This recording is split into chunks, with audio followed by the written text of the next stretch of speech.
be inclusive, economically inclusive, but to go out and hire a firm to train or educate private businesses, I think, is beyond the scope of what we really should be doing as a school district. I mean, that's not our responsibility. So again, the current situation is, yes, you have an individual hired to oversee and run the economic inclusion programs today and in the future. But those characteristics of what you identified as, why do we need a firm to do it? Because those processes are not in place. There are small business entities throughout Omaha, be it North, South, West Omaha, that have the capability and a desire to be a part of the economic opportunities that exist in our district. They have a desire. What most or several of those small businesses lack is the know-how of how to become a part of that process. I know how to swing a hammer, but to what capacity could I do that as part of a larger project aside from repairing a wall in my bathroom or in my basement? Well, I would think that then all we'd need to do as a school district is direct those folks that are small and emerging businesses to existing, whether we just say, hey, you should go check out the REACH program, or you should go do this, but we don't need to add another layer. And, I don't understand why we have to then employ somebody to run that program. We can just say, here's an existing one, or here's the Nebraska Workforce Development. Okay. I think there's... Okay, so let me take another attempt at helping folks to understand. OPS right now is a standard barrier on implementing economic inclusion in the city of Omaha. Yes, there's a REACH program. There are other agencies or organizations out there speaking towards an intent to provide greater economic inclusion in what's going on in the city of Omaha. But those organizations are looking at OPS and what we're doing now in seeking ways to develop their processes, their programs for economic inclusion. The work that's been done by Jacobs and designated teams here at OPS, we've put in place a foundation for other organizations and entities to follow on how to implement economic inclusion. Now, do the Fortune 500 companies out there have a small business entity or economic inclusion plan as part of their processes and procedures? Yes, and likely. But have they been asked to utilize or forced to utilize and meet those economic inclusion processes and programs? And if we're honest with ourselves, we'd have to say no. I'm going to go over to Dr. Turnquist just really quickly. Thank you, Mrs. Gowdy. Mr. Scanlon, I think you're absolutely correct that there are some services that the district could use, some services the district does not need, and it is the board's prerogative to determine whether or not you want us to go after those services. The economic inclusion plan that you charged us with developing is something that has never existed before. And we have made tremendous progress with the help of Jacobs in developing that plan and putting into place actions that have not existed before. And we have more participation from small emerging businesses than ever before. I think we had an aspirational goal of 7%, and we're now over 10%. And we're looking forward to some upcoming bids that may go even higher. So the district has done a considerable amount of work. There may be some services that would be useful to the district in further enhancing that program. They're not necessarily the same services we might have had in the past because of the progress of the internal program. You're absolutely correct on that. But again, it's the prerogative of the board as to whether you feel we should go forward with the RFQ. Ms. Williams. So I'm going to remove from I want to address Mr. Scanlon, but it also comes back to the board, who are we going to partner with? And I think that's probably one of our challenges is we have several community partners and agencies that are willing to provide those services, and we need to figure out what that collaboration looks like. And I think that's probably, to address Mr. Scanlon's concern, that's where we should be focusing on that part, because I do agree with that. But then I also see the flip side of we are doing something precedent in our community. But I really wanted to touch base on economic inclusion and kind of going back to our three areas of construction and maintenance associated with the bond program, construction and maintenance not related to the bond, and procurement of products and commodities throughout the district. And that is going to be a significant change to how this district operates. And it's not been an easy charge, but I think that,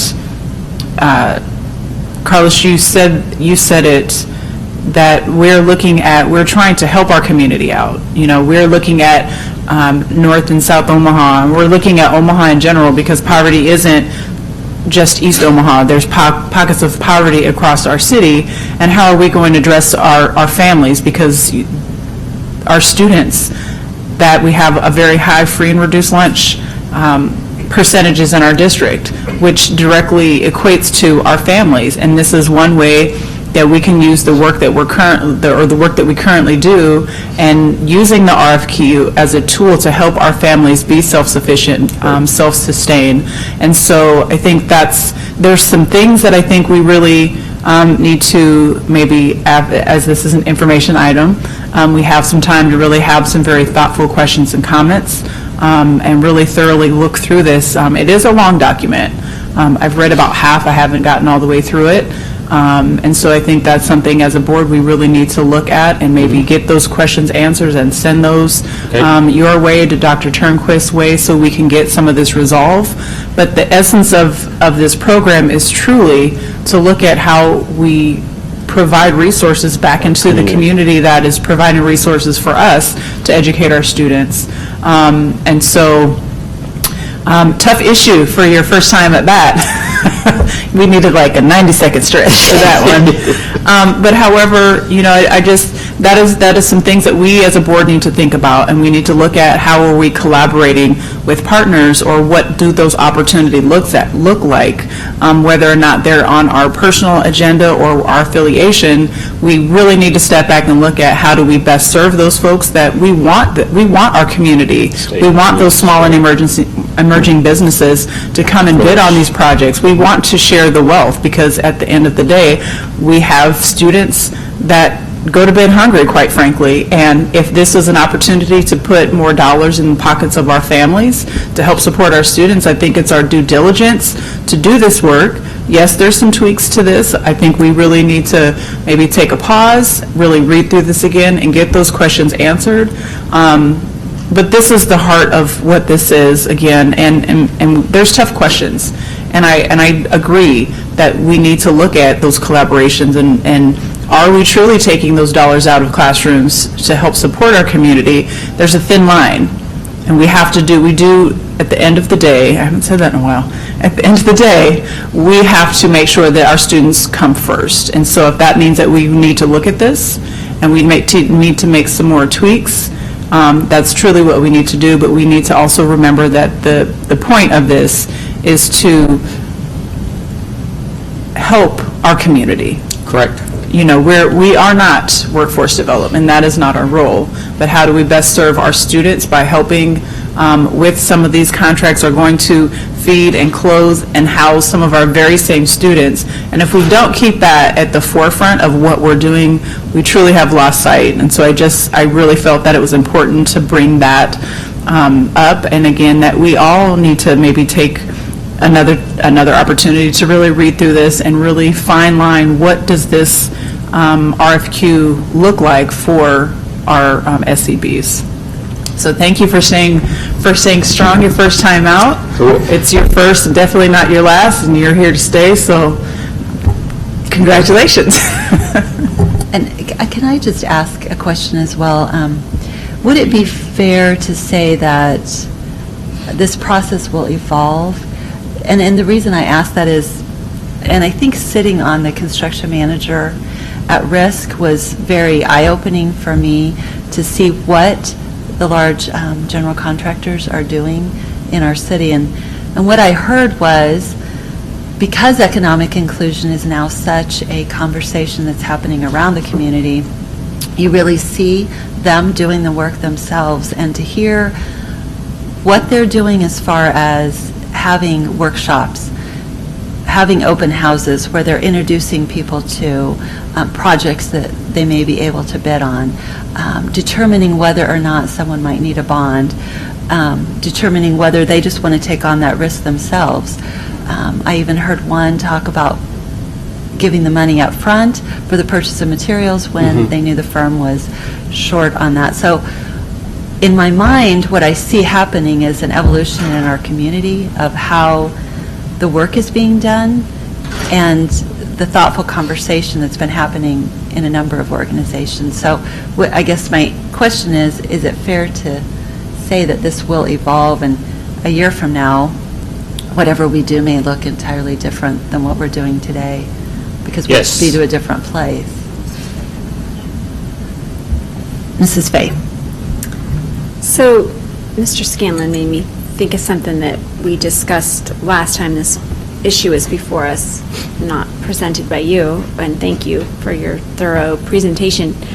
And that was, I had asked for some documentation outlining what each of these partners, Reach, Jacobs, current contract with Davis, and what we're proposing to do, what each of those services provides and where there may be overlap, because you actually hinted to maybe some overlap and duplication of services, which is, so did we get that and I missed it? Or because it would really help me process this RFQ, this lengthy RFQ a little bit better to know, 16 pages for the public's knowledge, 16 pages. It would help me to be able to figure out what we already have going on versus maybe what we need going on. So if we could get that by the end of the week, since we asked for it before, I'd appreciate it. Dr. Turnquist. That's a very good question, Mrs. Fay, because with this RFQ, the REACH program would be a bidder along with any other providers. So they may be able to provide some services or wish to provide some services. Another bidder may prefer to provide one or two or three of the other services. And it really isn't so much a request to spend money directly on the community as it is to access services that will actually help us to continue to grow our own program. For example, a real-time database on Tier 1, Tier 2 contractors. There's nothing in those lists now that tells us what each one of those contractors does. Are you a carpenter? Are you a painter? Do you do flat work? Sure, And it but- doesn't tell us what their But capacity and capability at is. the board level, I'm just interested in a basic spreadsheet that says, Davis, here's what they're providing currently under our contract, which I realize is month to month. Reach, here's the services they provide, and where we could, then we'll be able to see, I don't have to Sure, know we that can- level. We can but give you a sheet that shows what those kinds of services are. What, at Jacobs, what they're providing. Sure. And then I think it will help. Okay. Will that help you? It will help me And to Jacobs, understand where there's Jacobs overlap prov- perhaps, and Jacobs' provision of services such as the construction, the Jacobs Construction Academy is at no charge from Jacobs. They're pulling that out of their Right. existing fee. so it is at a charge. It's just not at an additional charge list. It's not free. Well, it's a So part of their just fee. be clear, Yeah. right? They didn't anticipate that when they built their fee.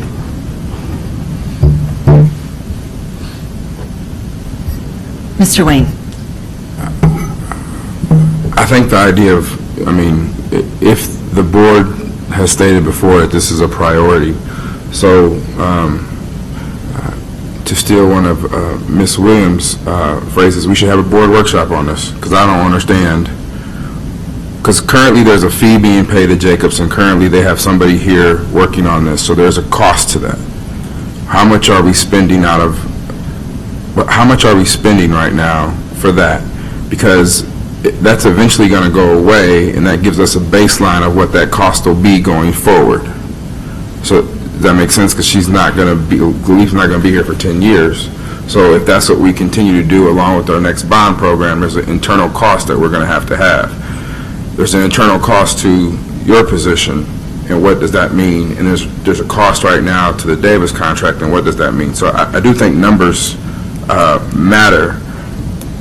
So I think definitely have to get a clear understanding of what's going on. But for me,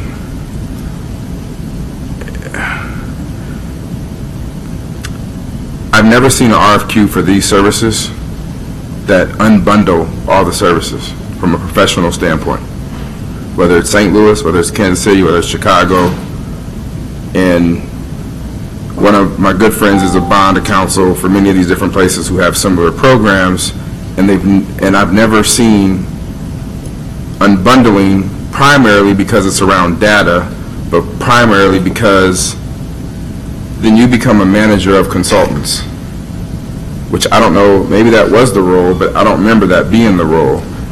As far as the database, the city updates theirs every night, and they have codes that say whether you do flat work, et cetera, et cetera. So I don't know if we need to have a new database. I don't know, but when I read this, the unbundling of services,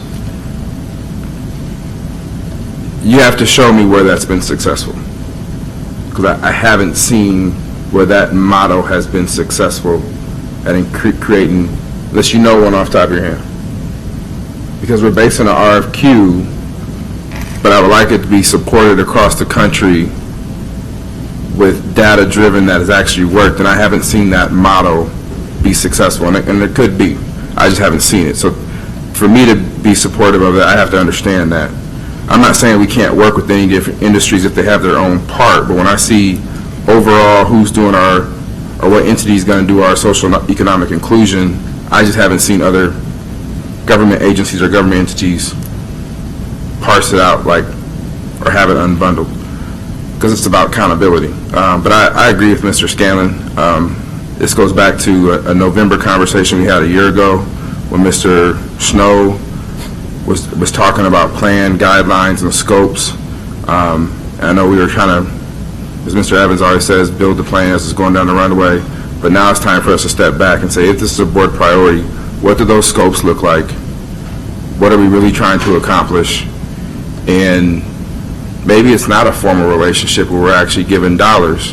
Because if I'm a small business owner, there are actually people out there, and a lot of grant, especially federal government, who they hire somebody to go out and find them these work and pay them a fee to do that. And it comes from the private business who gets the contract. It's like, if you get this government contract, I'm going to give you a 5% whatever fee. And it's almost, we're doing it reverse, to Mr. Scanlon's point.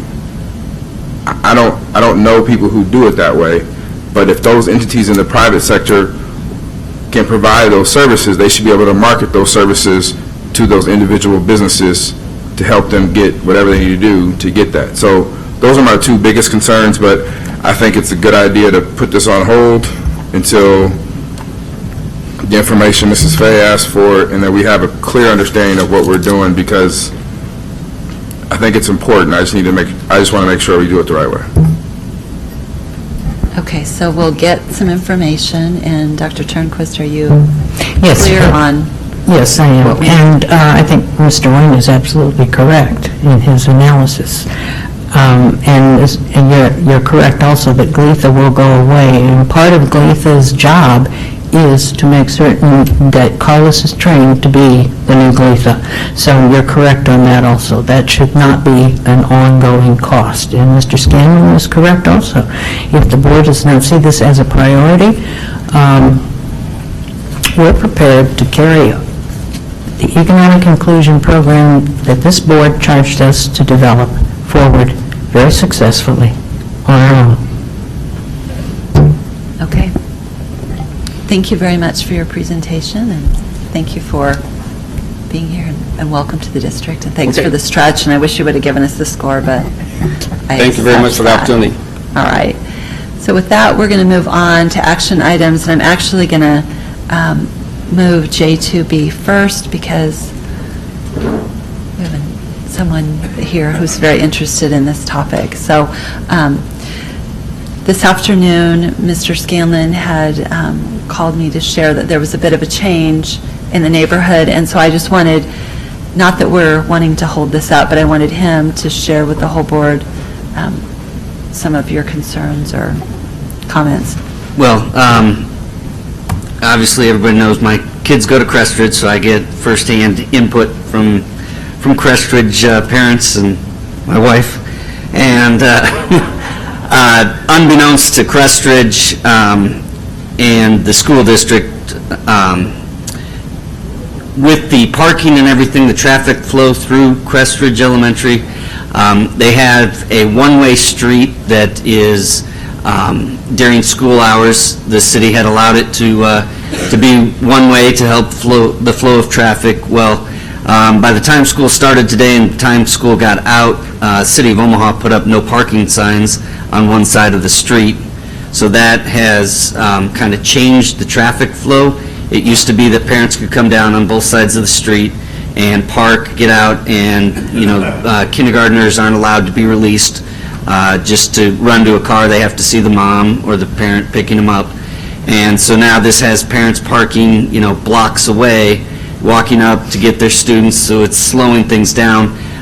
There was already issues originally with the flow of the buses and parental pickup going through. I just wanted to bring it to the attention that I am in approval of what's presented tonight, but I think that this development is one of those that there is still contingency money that is in the program, but this is something that, as the Ed Spec Committee went through, along with the architects and the engineers, this new issue was not known. So there could be some fluidity with the design and everything to try to help alleviate that traffic. Obviously, the no parking signs went up because of neighbors being disgruntled with people, whether they're blocking their driveways or it's just inconvenience to get in and out of their home around drop-off and pick-up time.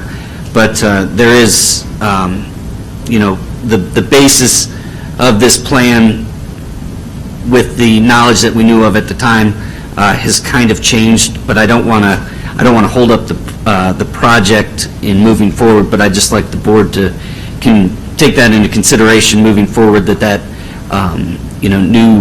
new traffic flow might need to be incorporated due to recent developments.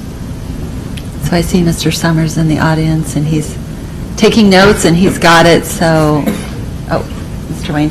I guess my question is, and I hope as we move through all the schools, board members give deference to the schools that these people represent, because they do oftentimes are in touch with their community. And I guess my question to Mr. Summers or Dr. Turnquist is, if we were to delay this and get a report back on maybe some ideas in 2 weeks, would that delay construction?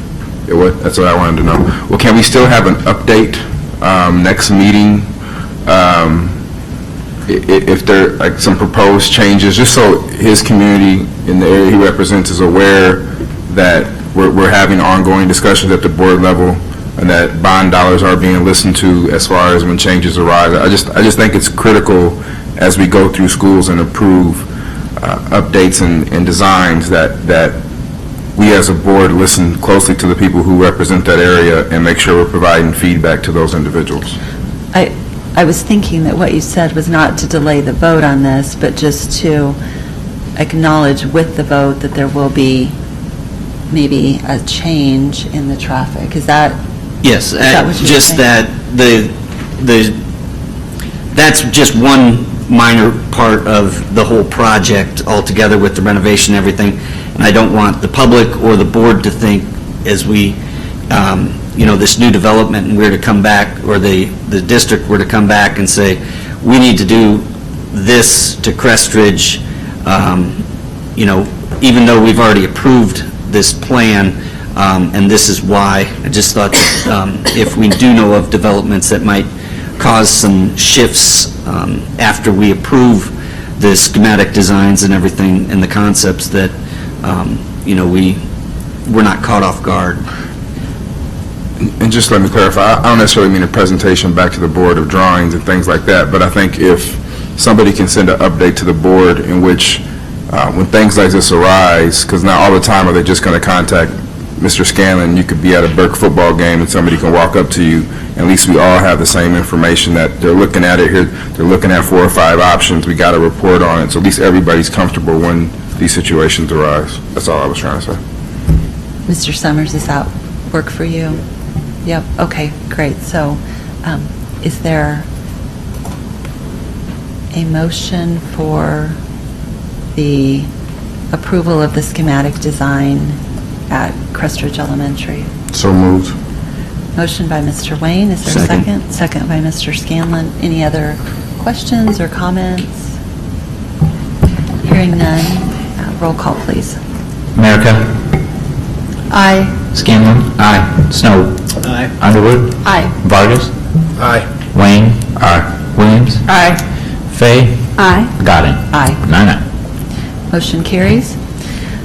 With that, we will move on to J2A, second reading of policy 4380, 6112, and 6362. This time I'll entertain a motion for those items, policies.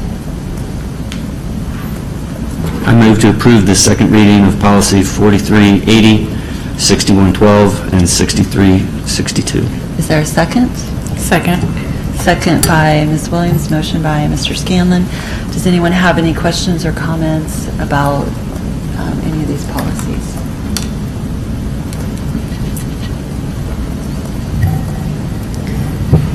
Hearing none, roll call, please. Scanlon. Aye. Snow. Aye. Underwood. Aye. Vargas. Aye. Wayne. Not voting. Are you abstaining? I'm not voting. Not voting is a legitimate vote. Williams. Aye. Fay. Aye. Godin. Aye. America, sorry. Aye. That's 8 aye and 1 not voting. Motion carries. Ms. Williams. I move that the Board of Education go on a closed session for the protection of the public interest and for the prevention of needless injury to the reputation of individuals to discuss with the superintendent, secretary to the board, Dr. Turnquist, Connie Kanoki, and legal counsel, legal advice, real estate, and negotiations. Is there a second? Second. So motion by Ms. Williams and second by Ms. Merica to go into closed session. Roll call, please. Snow. Underwood. Aye. Vargas. Aye. Wayne. Williams. Aye. Fay. Aye. Godin. Aye. America. Aye. Scanlon. Aye. 9-9. Motion carries. Let me remind the board that the purpose for closed session is for the protection of the public interest and for the prevention of needless injury to the reputation of individuals to discuss with the superintendent, secretary to the board, Dr. Turnquist, Mrs. Kanoki, and legal counsel, legal advice, real estate, and negotiations. Let the record reflect that the board went into closed session at 10 o'clock p.m.